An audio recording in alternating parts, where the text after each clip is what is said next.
قال اللہ عز وجل فی القرآن المجید اعوذ باللہ من الشیطان الرجیم وذکر فإن الذکر تنفع المؤمنین۔ محترم سامعین، ہم لوگ یہاں جس مقصد سے بیٹھے ہیں، اعلان کیا جا چکا ہے کہ یہ دعوتی اور اصلاحی پروگرام ہے، اور الحمدللہ آپ کے پاس ایسے خطیب موجود ہیں آپ کے سامنے جو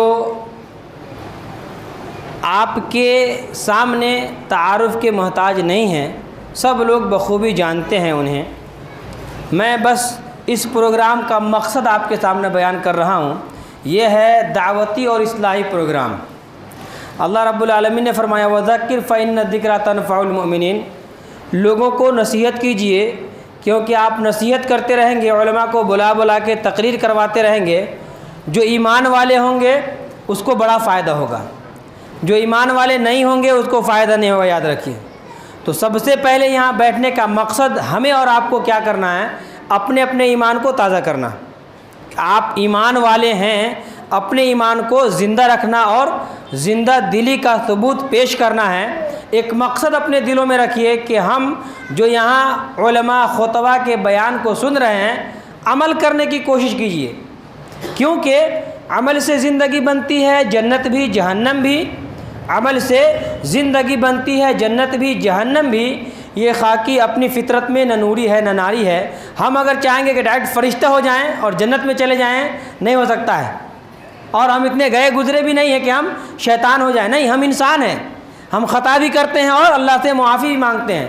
تو سب سے بڑے عقل مند وہ ہیں جو خطا کرنے کے بعد، گناہ کرنے کے بعد اپنے گناہوں پر نادم ہوتے ہیں، شرمندہ ہوتے ہیں، اور اپنی غلطی کا اعتراف اللہ کے سامنے کر کے اپنے اعمال کی اصلاح کرنے کی کوشش کرتے ہیں۔ دیکھ رہے ہیں، یہ اصلاحی پروگرام ہے۔ مطلب ہم لوگ، ہر آدمی، کوئی ایسا نہیں ہے جو 100% رائٹ ہے، دودھ کا دھلا ہوا کوئی نہیں ہے۔ ہم سب گناہ گار ہیں، ہمارے اندر بے شمار برائیاں ہیں۔ ہماری برائیوں کو آپ اکیلے میں بیان کیجئے اور کہیے کہ مولوی صاحب آپ کے اندر یہ برائی ہے، میں اس کو ٹھیک کرنے کی کوشش کروں گا۔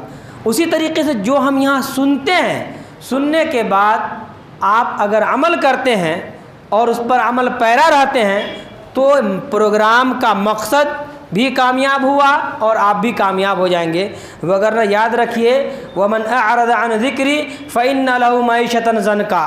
بیان بھی سنیں اور اللہ کی یاد سے غافل بھی رہے، بیان بھی سنیں، مولوی صاحب اللہ کا اچھا تقریر کرے، سب کو رلا دیے، عمل کیا کرے؟ زیرو۔ حرام کھا ہی رہے ہیں، سود کا کاروبار کر ہی رہے ہیں، جھوٹ بول ہی رہے ہیں، داڑھی شیو کر ہی رہے ہیں، اور بیان سننے میں سب سے آگے آگے ہیں، فائدہ صفر ہوتا ہے۔ اسی لیے چاہے آپ چند باتیں سنیں لیکن عمل کرنے کی کوشش کریں، کیونکہ فائدہ آپ کو قبر میں علماء کے بیان نہیں، عمل دیں گے۔ الحمدللہ یہ بڑی خوشی کی بات ہے، اور آپ یہاں کے ذمہ داران حضرات خاص طور سے ماشاءاللہ بہت ایکٹیو رہتے ہیں۔ خاص طور سے ذاتی طور سے مجھے بڑی خوشی ہوتی ہے۔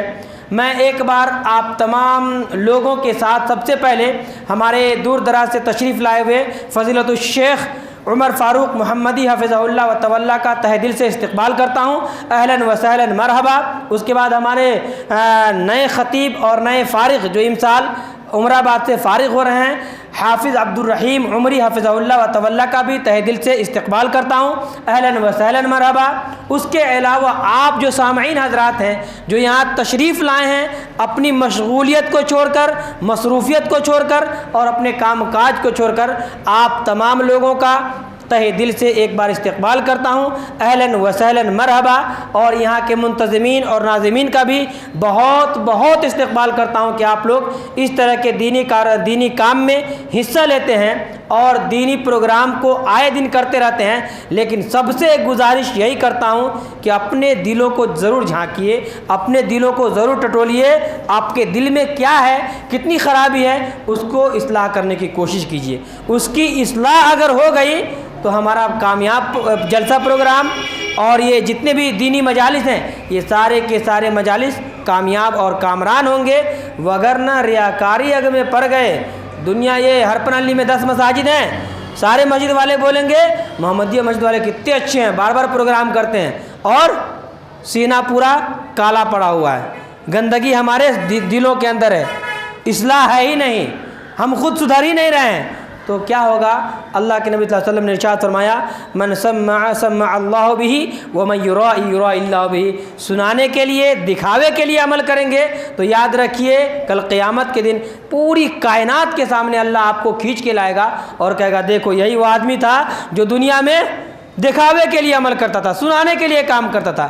تو دکھاوے کے لیے اور سنانے کے لیے کام نہیں، بلکہ یہ بھی جو بھی پروگرام آپ کرتے ہیں اخلاص کے ساتھ کیجئے اور دعا کرتے رہیے کہ اللہ تعالیٰ آپ کے یہ جو کاوشیں ہیں ان کاوشوں کو اللہ تعالیٰ قبول فرمائیں، کیونکہ حضرت ابراہیم علیہ السلام، حضرت اسماعیل علیہ السلام اللہ کے گھر کو بناتے ہوئے دعا کرتے تھے ربنا تقبل منا انک انت السمیع العلیم، کہ اے اللہ ہم سے یہ ہمارے اعمال جو ہیں اس کو قبول فرما۔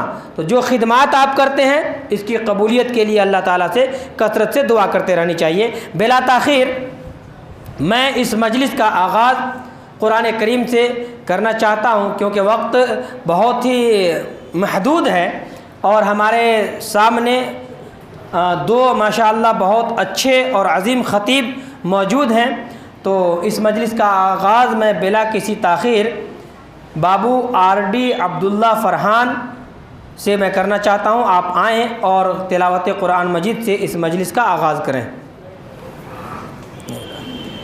بھی لگانا، اس کو بھی لگانا، جو بھی لگانا۔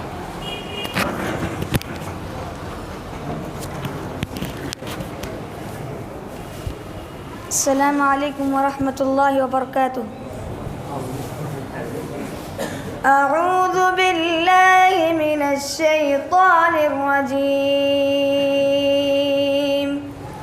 بسم اللہ الرحمن الرحیم، طه ما انزلنا عليك القرآن لتشقى إلا تذكرة لمن يخشى تنزيلا ممن خلق الأرض والسماوات العلى الرحمن على العرش استوى له ما في السماوات وما في الأرض وما بينهما وما تحت الثرى وإن تجهر بالقول فإنه يعلم السر وأخفى الله لا إله إلا هو له الأسماء الحسنى وهل أتاك حديث موسى إذ رأى نارا فقال لأهلهم كثوا إني آنست نارا لعلي آتيكم منها بقبس أو أجد على النار هدى فلما أتاها نودي يا موسى۔ السلام علیکم ورحمۃ اللہ وبرکاتہ۔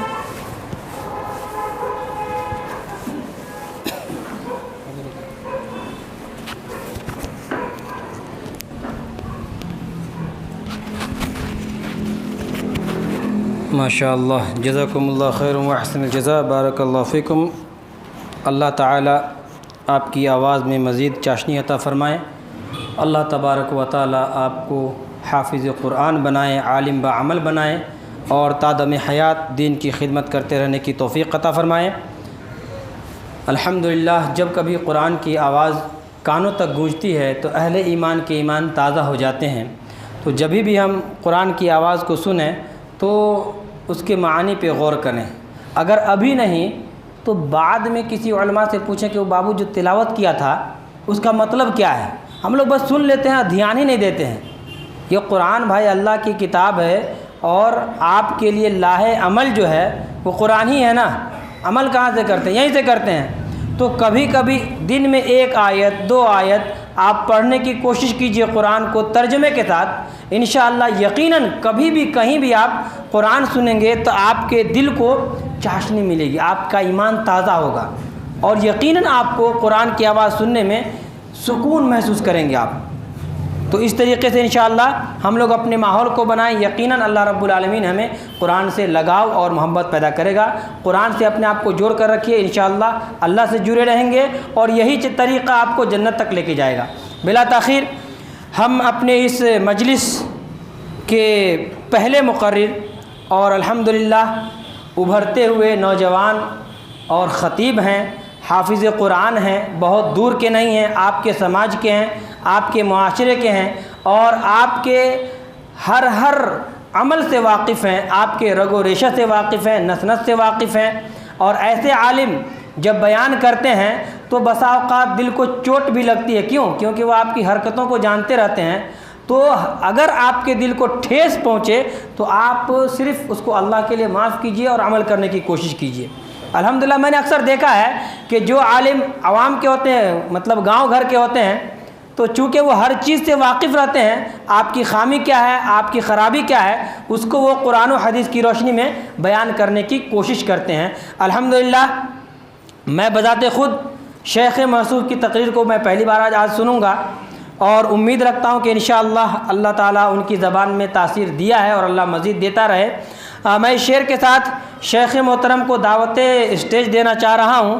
اللہ رے موصوف کی رنگین بیانی، اللہ رے موصوف کی رنگین بیانی، ہر لفظ ہے گلدستہ گلراز معانی، ٹھہرے ہوئے لہجے میں ہے گنگا کی روانی اور الفاظ کی بندش میں ہے جمنہ کی طغیانی۔ میں بڑے ہی ادب و احترام سے اپنے نوجوان فضیلت الشیخ حافظ عبدالرحیم عمری حفظہ اللہ و تولا کو دعوت اسٹیج دے رہا ہوں۔ آپ آئیں اور ہم سامعین کو اپنے جو آپ کا موضوع ہے اپنے موضوع کی وضاحت فرمائیں۔ فلیتفضل مشکورا۔ الحمد للہ رب العالمین والصلاة والسلام على اشرف الانبیاء والمرسلین وعلى آلہ وصحبہ اجمعین وعلى من تبعهم بإحسان الى یوم الدین۔ اما بعد، اعوذ باللہ من الشیطان الرجیم، بسم اللہ الرحمن الرحیم۔ اذا جاء نصر اللہ والفتح ورأيت الناس يدخلون في دين الله أفواجا فسبح بحمد ربك واستغفر إنه كان توابا۔ محترم سامعین، میں نے آپ کے سامنے پارہ نمبر 30 سورۃ النصر جو نزول کے اعتبار سے سب سے آخری سورت ہے آپ کے سامنے تلاوت فرمائی۔ حضرات گرامی، یہ سورت اپنے اندر بشارت بھی رکھتی ہے اور کہیں غمگین کا موقع بھی نصیب عطا فرماتی ہے۔ سب سے بڑی بشارت کے اعتبار ہم جان لیں کہ اس میں غلبہ دین کی بشارت ہے۔ اللہ رب العالمین نے اس سورت کے ذریعے غلبہ دین کی بشارت دیتا ہے، یعنی انسان جو بھی کافر تھے وہ اسلام لے آئیں گے اور اسلام میں کیا ہے، پے در پے یعنی فوج در فوج داخل ہو جائیں گے۔ اذا جاء نصر اللہ والفتح، اللہ رب العالمین کی مدد آئے گی، نصرت آئے گی، آپ دیکھیں گے لوگوں کو وَرَأَيْتَ النَّاسَ يَدْخُلُونَ فِي دِينِ اللَّهِ أَفْوَاجًا، دین میں فوج در فوج داخل ہوں گے۔ وَرَأَيْتَ النَّاسَ يَدْخُلُونَ فِي دِينِ اللَّهِ أَفْوَاجًا فَسَبِّحْ بِحَمْدِ رَبِّكَ وَاسْتَغْفِرْ، آپ شکر گزار بنیے اللہ رب العالمین کا، اس اعتبار سے اللہ رب العالمین کی تعریف بیان کیجیے۔ فَسَبِّحْ بِحَمْدِ رَبِّكَ وَاسْتَغْفِرْ، اور اللہ رب العالمین سے بخشش طلب کیجیے۔ إِنَّهُ كَانَ تَوَّابًا، وہ بہترین توبہ قبول کرنے والا ہے۔ حضرات، ایک طرف غلبہ دین کی بشارت ہے، ہم دوسری طرف دیکھتے ہیں تو اللہ کے نبی جناب محمد الرسول اللہ صلی اللہ علیہ وسلم کی وفات کی خبر اس میں دی گئی۔ جب یہ آیت نازل ہوئی تو صحابہ اکرام خوش ہو گئے کہ دین کیا ہے، اللہ رب العالمین کو دین کو غلبہ عطا کیا، لوگ فوج در فوج اسلام میں داخل ہو رہے ہیں۔ یہ ایک طرف صحابہ اکرام، دوسری طرف حضرت ابوبکر صدیق رضی اللہ عنہ غم زدہ ہیں۔ وہ سمجھ گئے کہ اللہ رب العالمین نے جناب محمد الرسول اللہ صلی اللہ علیہ وسلم کو جس مقصد کے لیے، جس مشن کے لیے اس دنیا میں بھیجا تھا، وہ مشن اب کیا ہے، مکمل ہو چکا ہے۔ وہ اپنا مشن کیا ہے، پوری طور سے ادا کر چکے ہیں۔ یہ حضرت ابو بکر صدیق رضی اللہ عنہ سمجھ گئے کہ اب دنیا، اب اللہ کے نبی صلی اللہ علیہ وسلم کی کیا ہے، موت قریب آ گئی. وہ اللہ رب العالمین کے کیا یہاں سفر کرنے، وہ آخرت کی طرف سفر کرنے والے. یہ حضرت ابو بکر صدیق کی کیا فراست تھی. محترم سامعین، اللہ رب العالمین نے آپ صلی اللہ علیہ وسلم کو، جب آپ صلی اللہ علیہ وسلم کو ان کی موت کی خبر پہلے ہی دے چکے، غیب کے ذریعے، وحی کے ذریعے، اللہ رب العالمین نے فرمایا انک میت وانہم میتون، بے شک آپ اس دنیا سے رخصت ہونے والے ہیں. اس سے پہلے جو لوگ تھے وہ لوگ بھی کیا انتقال کر چکے ہیں. وما جعلنا لبشر من قبلک الخلد افإن مت فهم الخالدون. اللہ رب العالمین نے قرآن کی آیتوں کے ذریعے کہ اللہ کے نبی صلی اللہ علیہ وسلم کو وفات کی خبر دی. اللہ کے نبی صلی اللہ علیہ وسلم اپنی زندگی میں بھی صحابہ اکرام کو کہیں ناحیت سے خبر دیتے رہے. دیکھیے آپ صلی اللہ علیہ وسلم وفات سے پہلے ایک عمل جو باقی تھا وہ حج تھا، فریضہ حج. اللہ کے نبی صلی اللہ علیہ وسلم نے سن 10 ہجری کو حج کیا.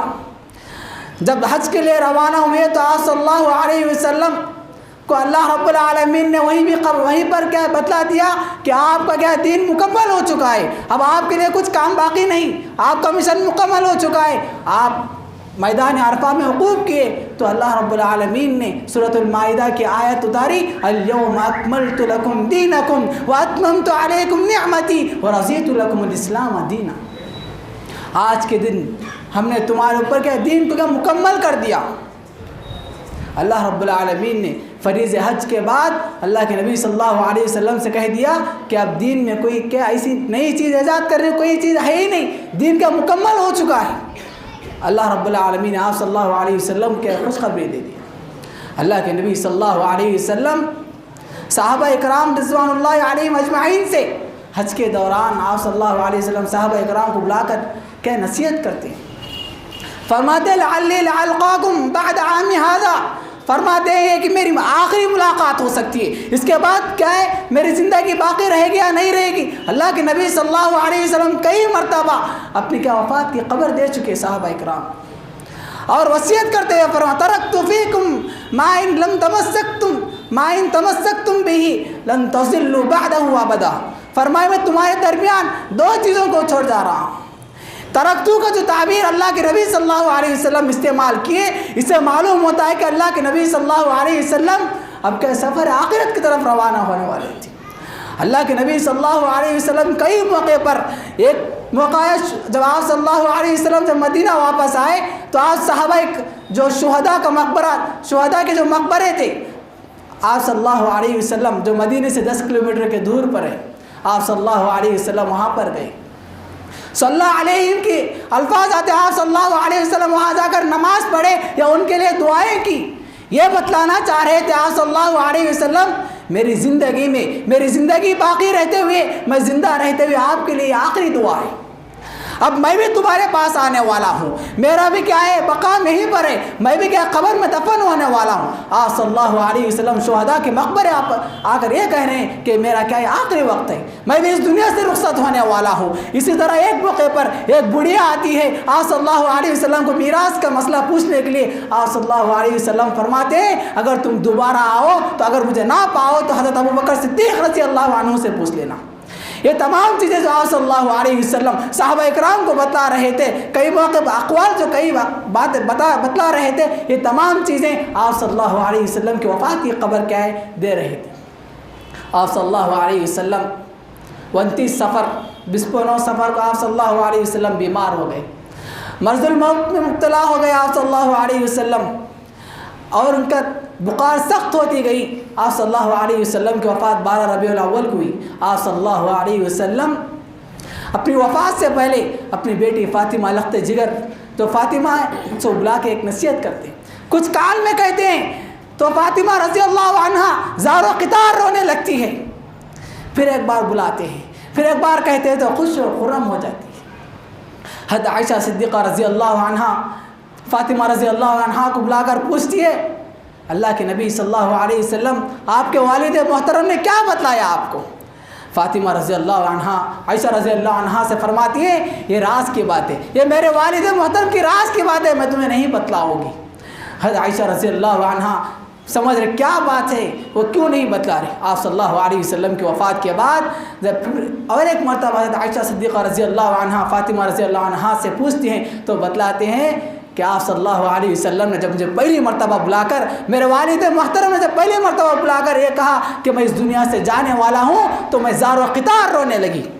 جب دوسری مرتبہ مجھے بلا کر کہنے لگے میرے خاندان میں سب سے پہلے تو مجھے آ کر ملنے والی ہوں تو میں خوش ہو گئی۔ آپ دیکھیں آپ صلی اللہ علیہ وسلم کی وفات کے 6 ماہ بعد حضرت فاطمہ رضی اللہ عنہا بھی اس دنیا سے رخصت ہو جاتی ہے۔ آپ صلی اللہ علیہ عائشہ رضی اللہ عنہا فرماتی ہیں کہ آپ صلی اللہ علیہ وسلم ام المؤمنین حضرت عائشہ صدیقہ رضی اللہ عنہا کے گود میں سر رکھے ہوئے تھے، کچھ کہہ رہے، آسمان کی طرف نگاہیں اٹھا کر کچھ کہہ رہے تھے۔ عائشہ رضی اللہ عنہا سننے کی کوشش کی تو فرماتی ہیں اللہ کے نبی صلی اللہ علیہ وسلم یہ الفاظ کہہ رہے مع الذین انعمت علیہم من النبیین والصدیقین والشہداء والصالحین، دعا کر رہے ہیں آپ صلی اللہ علیہ وسلم، اللہ تم تو نبیوں کے ساتھ کرتے، مع الذین انعمت علیہم جن پر تو نے انعام کیا، مع الذین انعمت من النبیین والصدیقین والشہداء والصالحین۔ اللہ کے نبی صلی اللہ علیہ وسلم اپنی وفات کے وقت بہترین دعا کر رہے ہیں۔ ہم تمام کو چاہیے کہ ہم بھی یہ دعا کریں اپنی وفات کے وقت، من صدیقین مع النبیین، صدیقین شہداء اور صالحین کے ساتھ اللہ تعالیٰ ہمیں اٹھا بول کے ہم دعا کرنا چاہیے۔ اس کے بعد آپ صلی اللہ علیہ وسلم اس کے بعد آپ صلی اللہ علیہ وسلم کی وفات ہو گئی۔ یہ مختصر میری تقریر تھی جو آپ کے سامنے رکھنا چاہ رہا تھا۔ آپ صلی اللہ علیہ وسلم کی وفات 12 ربیع الاول کو ہوئی۔ اللہ رب العالمین سے دعا ہے کہ اللہ تعالیٰ سب سے پہلے کہنے والے کو اور آپ سننے والوں کو ان تمام باتوں پر عمل کرنے کی توفیق عطا فرمائے، آمین۔ السلام علیکم ورحمۃ اللہ وبرکاتہ۔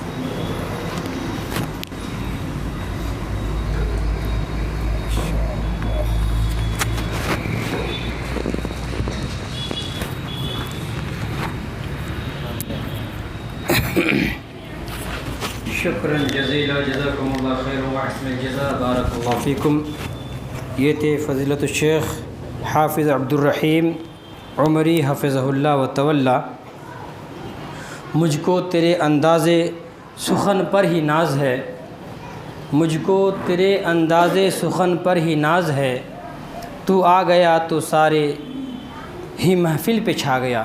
محترم سامعین، اگر آپ بغور سماعت فرمائے ہوں گے تو موصوف کے بیان میں رسول اکرم صلی اللہ علیہ وسلم کی زندگی کے آخری کے چند ایام جو آپ نے گزارے ہیں ان کی جھلک تھی کہ آپ کس قدر بیمار ہو کر اور بیماری سے پریشان ہو کر اور تب آپ اس دنیا سے رخصت ہوئے، یعنی آپ کی وفات ہوئی اور 12 ربیع الاول کو وفات ہوئی۔ سبق یہ ہے کہ آپ 29 صفر کو بیمار پڑتے ہیں، 29 صفر سے لے کے بیماری کا سفر جو شروع ہوتا ہے وہ 12 ربیع الاول تک ہوتا ہے، یعنی کل 13 یا 14 دن تک آپ بیمار رہتے ہیں۔ اس بیماری کے عالم میں آپ کی حالت یہ ہوتی ہے کہ آپ نماز نہیں چھوڑتے، سہارا لے کر بھی جاتے ہیں نماز پڑھنے کے لیے، اور خاص طور سے آپ کی جو چہیتی بیوی تھی اس وقت حضرت عائشہ رضی اللہ تعالیٰ عنہ، ان کے گھر کی خواہش آپ رکھتے تھے۔ ازواج مطہرات نے اجازت بھی دے دی، آپ کو آخری کا ہفتہ وہیں گزارنا تھا اور آپ گزارے بھی۔ ان دوران آپ بارہا نماز کی تلقین کرتے رہے، بلکہ خود جاتے رہے، اور بھی موت سے 3 دن پہلے تک نمازوں کی امامت خود ہی کرائی۔ حال یہ تھا کہ آپ دوسروں کے اوپر سہارا دے کر جاتے تھے مسجد۔ جو لوگ یہ کہتے ہیں کہ اللہ کے نبی مختار کل تھے، ان کے لیے بھی اس میں روشنی ہے اور درس ہے کہ اگر اللہ کے نبی مختار کل ہوتے تو خود دنیا کے اندر دوسروں کا سہارا کائے کو لیتے؟ نہیں، مختار کل ہیں، چلے جاتے، بہت دور بھی نہیں تھی مسجد، بازو میں تھی۔ تو اللہ کے نبی صلی اللہ علیہ وسلم مختار کل نہیں تھے، مختار کل ایک ہی ذات ہے اور وہ اللہ کی ذات ہے۔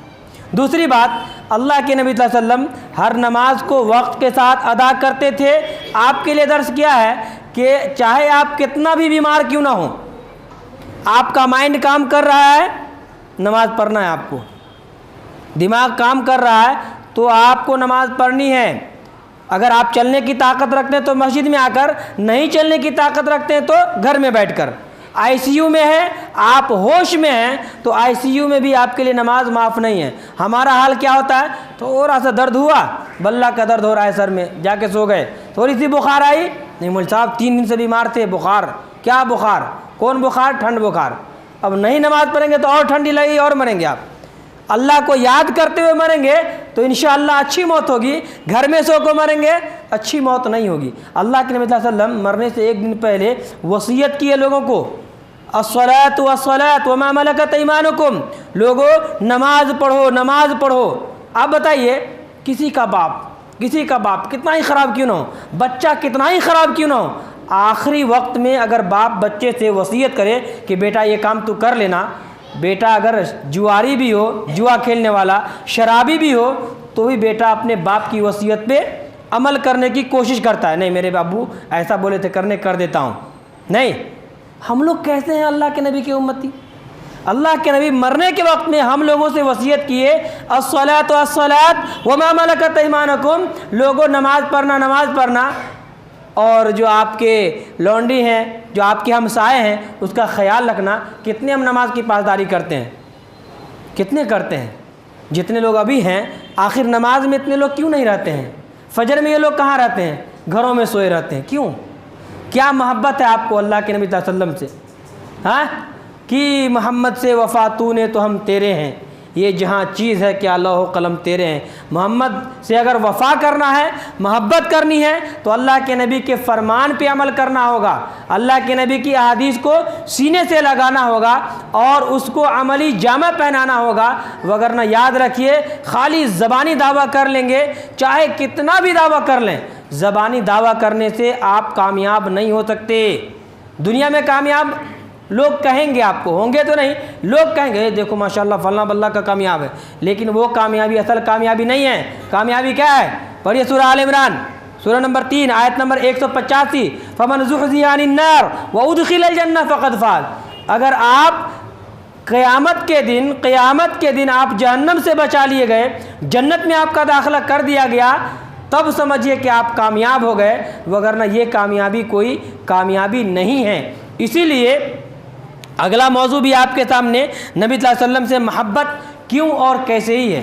اب جو لوگ نبی سے محبت کرتے ہیں، میں بہت ہی سخت لفظ بول رہا ہوں اللہ کے لیے، یہ داڑھی چھیلنے والے جو ہے نا، یہ ہم کو ذاتی طور پہ میں کہہ رہا ہوں، ہم کو اگر پوری زندگی کہتا رہ جائے کہ میں اللہ کے نبی سے محبت کرتا ہوں، میں نہیں مان سکتا اس کو۔ یار یہ کیسا محبت کرنے والا ہے، داڑھی اللہ کے نبی چھوڑنے کا حکم دیے، آپ اللہ کے نبی کی سنت پہ استرا مار رہے ہیں اور کہہ رہے ہیں کہ ہم نبی سے محبت کرتے ہیں۔ بتائیے آپ کے والد ہیں، آپ کے والد کو چاقو لے کے ذبح کیجئے اور کہیے ہم ہمارے باپ سے محبت کرتے ہیں، مان سکتے ہیں؟ کوئی نہیں مانے گا یار۔ باپ کو ذبح کرنے جا رہا ہے وہ چاقو لے کے اور کہہ رہا ہے کہ ہم مجھ سے محبت کرتے ہیں۔ تو اللہ کے لیے ہم لوگ نبی سے محبت کرنے والے ہیں، حالانکہ ہم لوگ بدنام بہت ہیں، یہ لوگ نبی سے محبت نہیں کرتے۔ کیوں نہ بدنام ہو ہم؟ ہمارے حرکتیں ایسی ہیں، ہمارے اخلاق ایسے ہیں، ہمارے کردار ایسے ہیں، ہماری شکل و صورت ایسی ہے کہ کہیں اگر موت ہو جائے تو پہچاننے میں گھنٹوں لگ جاتے ہیں ہمیں کہ یہ مسلمان ہے یا غیر مسلم ہے۔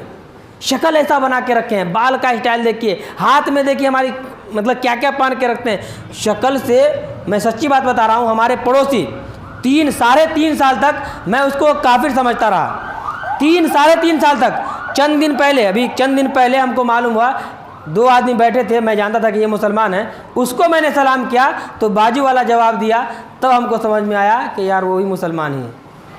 اس کے برخلاف 3.5 یا 4 سال تک ایک ہندو کو میں مسلم سمجھتا رہا آپ کے یہاں کا، کیونکہ جہاں بھی جاتے وہ داڑھی رکھا ہوا تھا، ابھی بھی ہے وہ، اور سلام کرتا تھا۔ لیکن بعد میں کچھ ایک لڑکا نے بتایا کہ نہیں وہ غیر مسلم ہے۔ تو ہمارے اخلاق کہاں ہیں، ہمارے کردار کہاں ہیں؟ نبی صلی اللہ علیہ وسلم کی محبت پہ ہم لوگ اتنا ماشاءاللہ جھومتے اور مچلتے ہیں اور دعویٰ کرتے ہیں، دعویٰ محبت رسول کرتے ہیں، لیکن عمل سے ہم زیرو ہیں۔ اسی لیے عمل سے تھوڑا آگے بڑھنے کی ضرورت ہے، تھوڑا نہیں بہت ضرورت ہے۔ عمل کریں گے تو کامیابی ملے گی، عمل نہیں کریں گے تو کامیابی نہیں مل سکتی ہے۔ میں زیادہ وقت نہ لے کر کے آپ کے سامنے میں شیخ محترم کو بلانا چاہتا ہوں۔ نہ ڈگمگائے کبھی ہم وفا کے راستے میں، شیخ موصوف کا جو عزم ہے اس کو میں اپنے طریقے سے سمجھنے کی کوشش کیا ہوں کہ نہ ڈگمگائے کبھی ہم وفا کے راستے میں، چراغ ہم نے جلائے ہوا کے راستے میں۔ اور شیخ موصوف کی جو زندگی کا یہ طریقہ ہے وہ اس طریقے سے جس کو ڈاکٹر وسیم بریلوی نے ان الفاظ میں ذکر کیا ہے کہ جہاں رہے گا وہیں روشنی پھیلائے گا۔ علماء کا دیکھیے، اور خاص طور سے داعیان دین اور داعیان اسلام کا جو شیوہ ہوتا ہے وہ اس شعر کے مصداق ہوتا ہے کہ جہاں رہے گا وہیں روشنی پھیلائے گا، چراغوں کا اپنا کوئی مکان نہیں ہوتا۔ اور میری زندگی کا مقصد کہ ہر ایک کو فیض پہنچے، میری زندگی کا مقصد کہ ہر ایک کو فیض پہنچے، میں چراغ رہ گزر ہوں، مجھے شوق سے جلاؤ۔ اگر آپ اس کو سمجھے ہوں گے تو الحمدللہ، نہیں سمجھے ہوں گے تو بھی الحمدللہ۔